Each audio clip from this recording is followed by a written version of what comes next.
the similarity between all the cultures about their conceiving of divine power. Mm-hmm. So all the culture, ancient and new, whether regardless of their development in technology, they kind of share the similarity of attitudes or general attitudes towards God. In that, I mean, basically, all of them believe there's some power, some divine power beyond people's capacity to manage things, like fate or so. And the two most interesting examples I think of modern China and ancient Rome, because those two societies are so drastically different from all the aspects, yet they share the common attitudes towards God or gods. Mm-hmm. Or exactly. And Aztecs too, which is also Oh. thirdly removed. Oh, that I didn't. I don't have a lot of knowledge about, but I do. Obviously because I grew up in China, I know a lot about Chinese. And in my study about Christianity history, I learned a lot about how ancient Romans how do they worship gods, and it turns out what the Romans do are not very different than what most Chinese do, which is very funny because for the background about Chinese, so the communist government basically try to sell that they are being supreme, that they want to replace the gods with their status, their government. And in doing so, they push atheist-like ideology, saying that all the religion are tools that the power, the people power created to manipulate people. But on the other hand, there's actually no God. But however, we know a lot of stuff how to run the country. So you should trust us. This is their narrative. And obviously, people just start figuring out this is wrong, right? This is definitely not the case. Communism is not the solution. But they don't know what is the right solution, what is the right religion or philosophy. Yet they know there are divine power. So what they end up doing is that they pick up some seemingly Asian tradition, like they worship different gods for different reasons. For example, I really want to have a child, so they go to some specific Buddha for that, some specific type of God for that, and someone want to open a business, so they go to another God. This is exactly what ancient Romans are doing. So what about Aztec? Do they do the same thing? Yeah, they also have multiple gods. The Aztec pantheon is pretty similar to other pantheons. I mean, the fact that like all these different cultures across the globe, across time, have all these pantheons.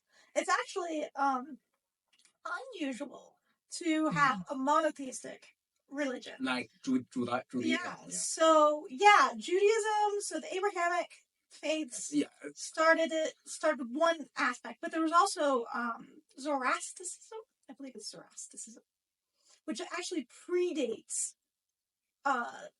Abrahamic religions. Oh, really? Where are they?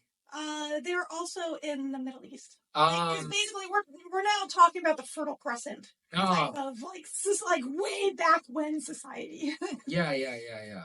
It's funny. I wonder whether they are kind of it influenced one another. I mean, Judaism and I'm sure that they probably concept. Yeah, that is a really exception because the Chinese and the Asian Roman basically they worship God for very specific reason. I worship you because I need to accomplish something very specific. I think it's very selfish. A lot of worship is very selfish and very specific. Not can you just give me good luck? No, give me. No, not good luck in general, but I will buy a lottery tomorrow afternoon at 3 p.m. Can you make my lottery hit something? Yeah. Like I need really $10,000. Can you make me please just give me that through my lottery? Right? It's not make me rich, not rich in general, but I pray for you. I take my time. Maybe spend some money to worship you. So please give me something very specific. Yeah. Which I personally don't believe in. I don't believe in like just especially so casually asking divine to give stuff. Basically, you're saying that divine power won't intervene in this way. Like for example, well, I think it's rude. It's rude just to like constantly go to God and just be like, give me. Because I do this, you have to exchange, pay back my paying back my worship by helping me in this way. Huh? So like the more like magical, mystical type of faiths, like they have like a system, a ritual, a process for like actually asking for something, and who are like sacrificing blood, sweat, and tears. Yes. To do all of this work to get what you're asking for. You're putting yourself on the line to. You're putting skin in the game. Yeah, you're putting skin in the game, exactly, and so that makes much more sense to me than just the casual. Like, do all these things for me. Yeah, I think there is a whole about the level of intervention, which I believe is a broader topic. The Greek philosophy have a whole spectrum of attitude towards that. On the one hand, like Epicureans believe that God will not intervene.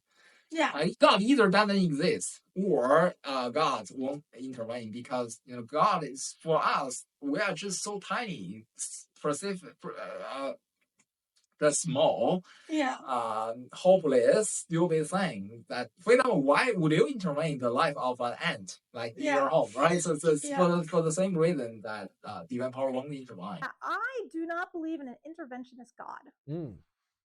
Because that's your hunch or some reason. Because of my theory of why creation exists. What's that? When I say this, I say like the creator.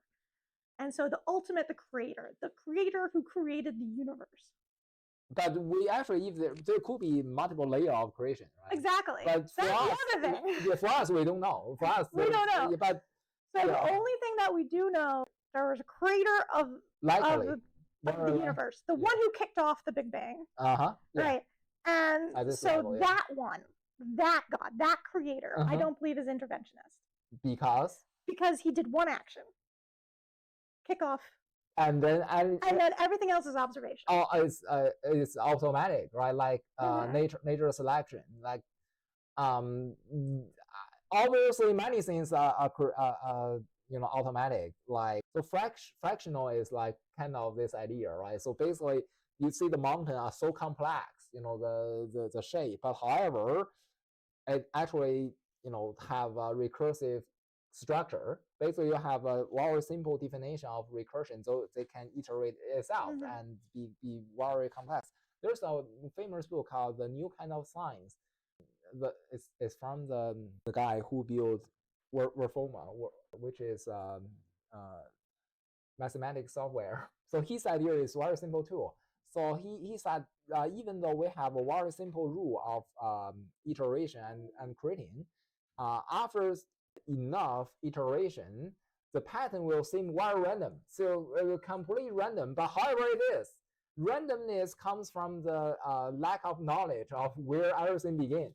Because it's actually definite, it's actually clearly defined, deterministic, but however it appears to you as random, which makes sense because the things people create also work this way. Like we build software, and the point of building a software is that we don't have to intervene every now and then, right? So we will maybe intervene very small time, like you play a video game, but most of the time your experience is with the software, not with some people running some operator of the game, right? There's a lot of similar idea from quantum physics. Right? So for example, the particle, if you don't observe, it doesn't exist. It only manifests some way when you observe it. Yeah, I agree with that. Undeniable. Logically, just because there's a lot of automation doesn't rule out there's manual intervention. So, because two parts is that the creator, and then why the creation. And so, my argument is that the purpose of the creation is observation. And so there would not be intervention because the whole point is to observe. Observe what will happen, like a simulation. Yeah. For example, we just want to simulate. What's the point of changing things every now and then? Yeah, and also our concept of time is different than how it is reality. For someone who is outside of time, everything's already happened. And so why would this creator do something for observation and see the entirety of it simultaneously and decide to go into a middle of it and grant someone a lottery ticket? Yeah. I think especially like the concept of a lottery ticket to the creator is just like, he doesn't care. I think like all the belief or the speculation, it definitely makes sense. But I think the main difficult is this. There are so many people state that they observe some miracle, like which is from divine intervention. I think this is the main difficult for this. So that's why I've been emphasizing that I'm discussing the creator. Is that I believe that there is a possibility of sub-entities. So which has have stronger power than people, but not the ultimate creator. Yeah. Yes. So that there are sub-entities, and those entities could possibly. And so you should be aware of who are you. Yeah. Trying to connect with. Yeah, it's just funny. It just occurred to me that this morning I listening to some scholar talking about criticism of Paul. Paul never know Jesus in flesh, and he claimed to have a vision. How do we know the vision is not a demon? Yeah. Exactly. Yeah, it's funny. Exactly. Yeah, it makes sense. Yeah. And so that brings up the question of the Old Testament God, Abrahamic God, that spoke to people on a regular basis. Like, what the kind of New Testament too is that? Yeah. In the New Testament, did God ever really talk to anyone? I know that he sent down angels to do his bidding. No. So my point is that New Testament, the God is also highly active in people's life, not as active as many Christians believe. Like, help me in my life, right? Help my job, help my investment to be successful. Not in this level. Yeah. But it's pretty active, right? So. Well, like, are you referring to Jesus Christ God, or you? Because I know that, like for example, the Immaculate Conception was supposedly actually executed by an angel. Well, I think through the whole history of Christian, God is very active, but they intertwine this aspect. Some of I think. There must be some of them aligned. Right? They made up this line too, or just for apologetic reason. But however, it's a very consistent tradition that they even in post letter, right? There are the divine intervention every now and then. Do you believe that they are honest or not? I do believe that humans are fallible. Fallible. Yeah.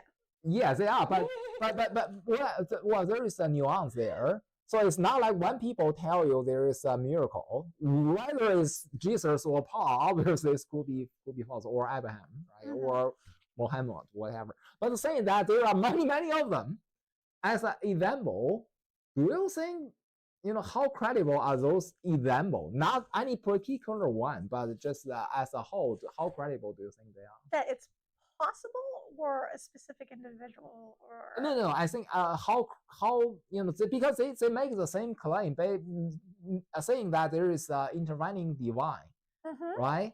How credible do you think this statement, given that there is a whole bunch of people since like 2,000 years ago till today, right? YouTube everywhere, right? YouTube, they're everywhere on YouTube. So how credible do you think this statement, or how do you understand that? Whether they are all delusional, which is true, because if they're like 1% I don't think that's 100% delusional. But how credible do you think it is? I don't believe that it's 100% delusional. Others I do believe there are some who are delusional. That some who are liars. Oh, certainly. And manipulators. Certainly. But so I believe that there's a mixture. Yeah, it is a mixture, obviously, but like 1% is delusional, and or 50% delusional is vastly different. I don't know. I have been studying the magical occult. So Western magical occult, and a little bit of Taoist magical occult. And so I've been trying to study like people's experiences, what they're doing, what are like the details, and then also seeing like if I can replicate anything. Can you? I have not replicated anything, but I have also not put in a lot of work on it. Okay. Well, I have had my own experiences. I didn't, like, for example, try to manifest something, but I have had experiences, like in particular, like I have this one experience with my grandmother after she died. And so, and I did try to connect with her. So I did make an effort to see if I could connect to her. And then it feels like I did. And so I have that experience. And so then it's like, so that's the most that I've been able to like replicate. I'm kind of like a cautious skeptic. I see. But it's like, so that's why it's like, I look at the theories and I believe that the theories are like, it could be possible. So that's why I said that there's a creator and then there are possibly sub-entities. Yeah. Possibly that they might exist. I think all these things, all these theories, including the one you described, like there is a creator, which is won't intervene because his main point is observation, right? And there are maybe some lesser god who will intervene. Yeah. I think all this kind of theory, they cannot just be proved or falsified by themselves. Yeah. Right? Because all of them make sense. Obviously, it makes sense. Like my experience, like there's no way to prove or deny the experience unless it was possible to talk to my grandmother in the afterlife. But then again, it's not possible. So there's no possible way to verify if my experience was actually true or my brain ran away from me. I don't know. I many people state that they talk with Jesus, and I don't believe all of them are delusional or all of them are, liar. I think some of them must be. Some of them must be like. Maybe I know people who have like connected with various other gods. Mary, for example, that's very common too. Mary. Yeah. Mary. For me, my intuition or my belief is that a significant part of them are saying the truth. But even that is like 5% or even 1%, given the total number of those examples, that is a lot. That is a lot. Like 99% of them are either delusional or they are just manipulator for some practical reason. I think, even if 0.1% are right, then there must be some intervening divine, not about Jesus. Maybe Jesus some intervening entity. Yeah, this is why, because people don't lie so often, to be honest. Don't lie so often, so consistently, so diversified. But then there's also coincidence, because there are so many experiences that happen on a daily basis that it adds up that coincidences are going to happen that are going to at the same rate as these possible miracles. Yeah, I think that is also part of the delusion, though. The distinguishing between coincidence and yeah, miracle. I think I classify them as delusion. Basically, I just buy a lottery. Oh, God help me! This is a miracle. This event. No, we're just lucky, right? So this kind of thing. But actually, we don't know. Maybe God did help him. We never know, right? But he claimed that there's a God. So that is actually I put them into the delusional part.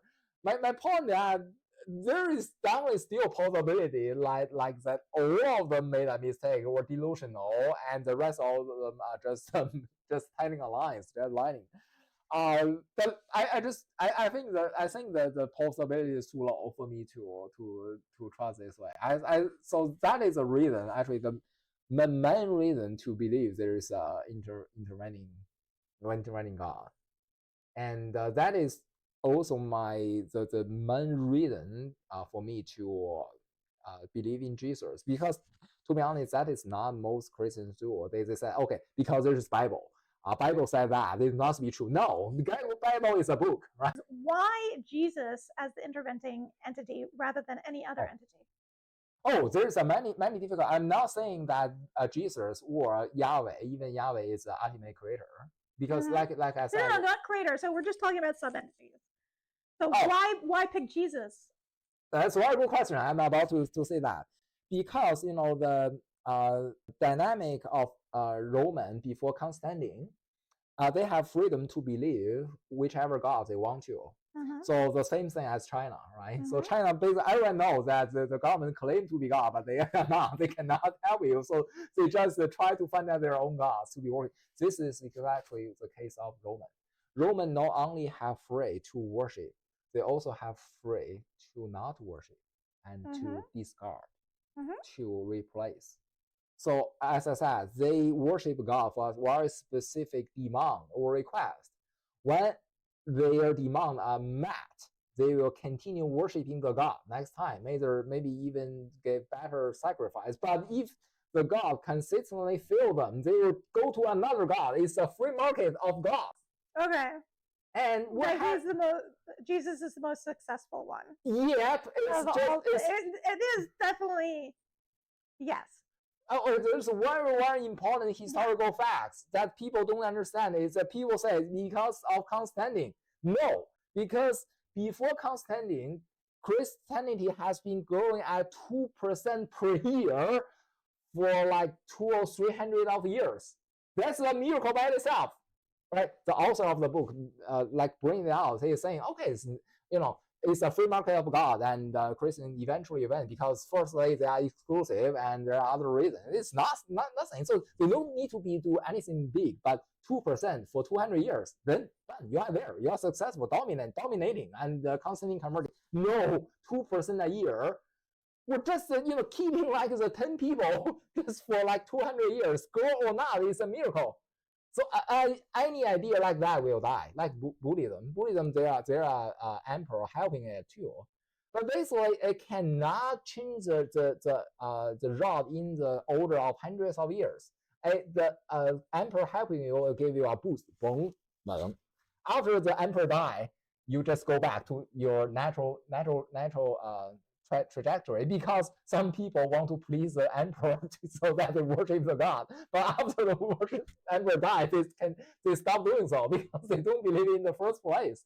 But so one of the differences in Christianity and many of the other religions is that part of many sects of Christianity is the belief of spreading the word.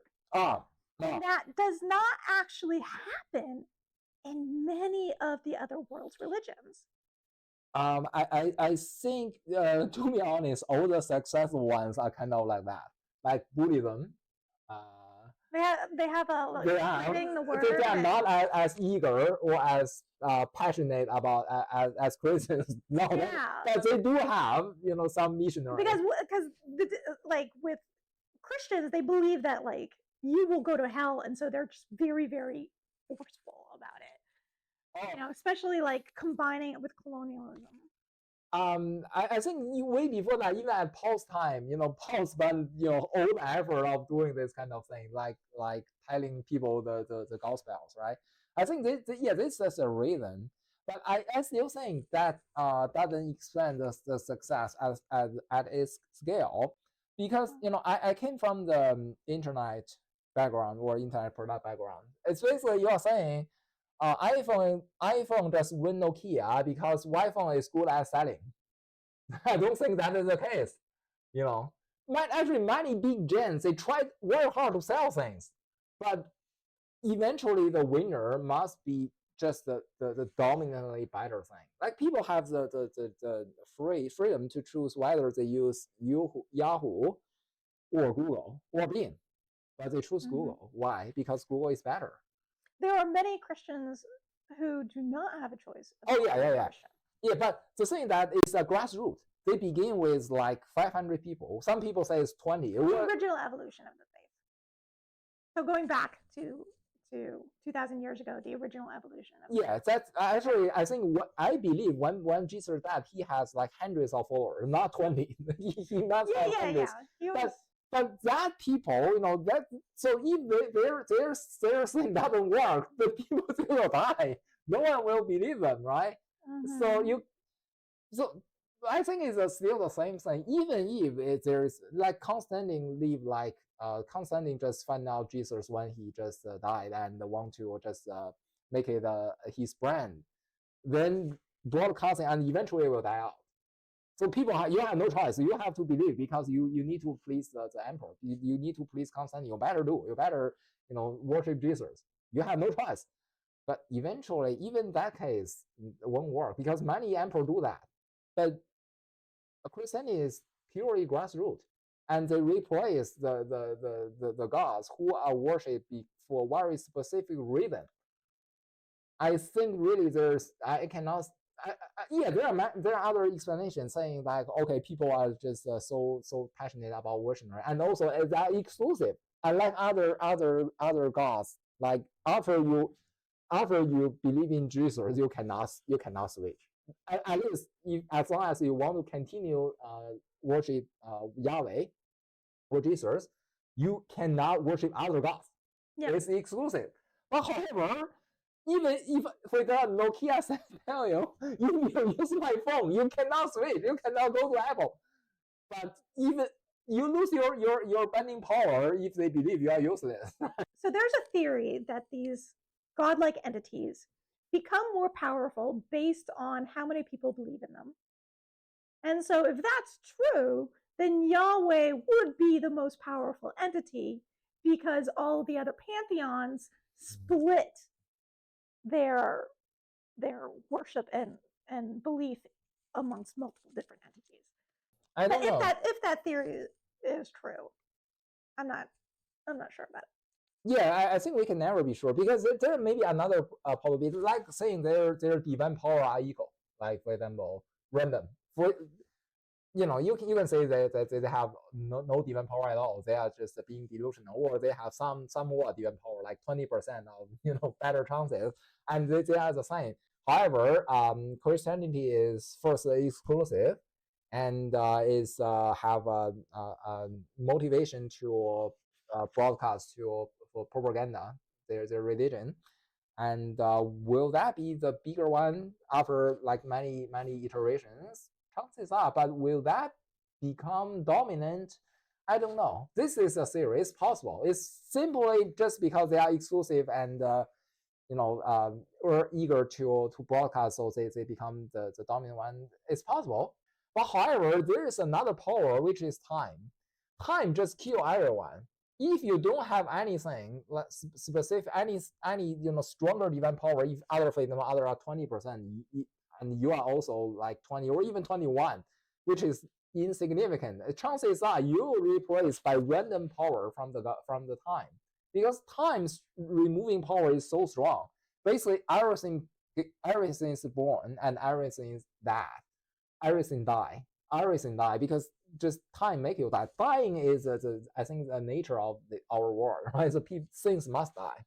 Yeah, and in America, the belief in Abrahamic God is declining. Oh yeah, I don't know, because I think that our lifetime is too small. Yeah. So for them, it's becoming for like 30 or 50 years or even 100 years is not a big thing unless it's defined like that. Yeah. But I think basically colonialism has really like pushed the religion forward, and colonialism didn't even really start to decline until after World War II. We're still trying to end it, really. Yeah, I think we can never know. For example, the ancient Romans, those scholars. So if you tell them Christianity is like today, what? They'll be like, "Are you crazy? It's impossible."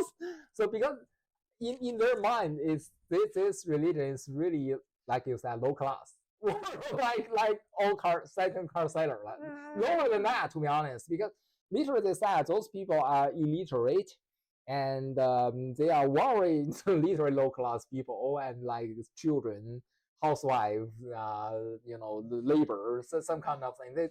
Yeah, what have they done in the world? My God. So if you tell them, I think some of them will immediately say there must be some divine power helping them. Interesting.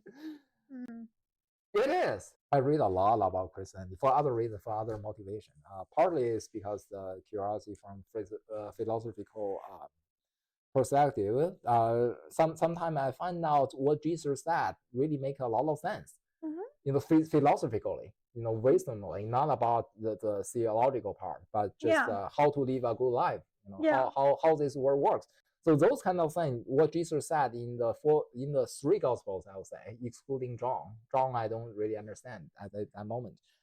I find that those are really powerful things, and so I begin to look into that and link the argument like about who is Jesus and what happened. For example, some people saying that Jesus is a myth. These people doesn't exist. They say because this is that, and some people say the Bible is inaccurate, meaning everything is historically accurate about in the Bible. This because this is that.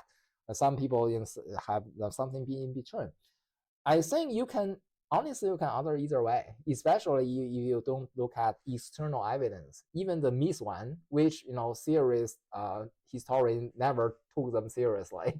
The thing that Jesus doesn't exist, no one takes those seriously. I mean, historical today, maybe 20 years later, they will begin to take it seriously. But however, my main evidence is just the free market of God theory. What I just described basically is a fact. No one disagrees that ancient Romans have freedom to believe whichever God they want to. And after many, many years of iteration, all of them end up believing in Yahweh or Jesus. This is one evidence. I have trouble accepting that Jesus was anything other than a human being. So I believe that it's possible that there are sub-entities and that Yahweh is one of those entities. But I think that Jesus was a philosopher. It also brings up the question of what's the difference between a philosopher who provides a paper or long discussion about why he believes in what he believes in versus a philosopher who says, well, God said so. Well, one difficult about Jesus being a philosopher is about his background. So unless the gospel are just vastly wrong, just because basically he is from a normal family from Galilee. Well, to be honest, philosophy or not, how smart or not, it is a miracle that he can read anything. He's being literate is a miracle by itself. Like I would rather believe you have one billion. Unlikely. I don't know. Yeah, I don't know if he was literate. Yeah, if he is not literate, how can he be so smart? My theory is actually that Mary adopted him. And that during that time period, it was rare to treat your adopted children the same as your bio children. and that he was treated and loved just as much as his siblings. And like that James, it was through Mary that he learned about love and compassion, and then he spread that word. That's my theory. It's possible, but I doubt love can give him that strong wisdom.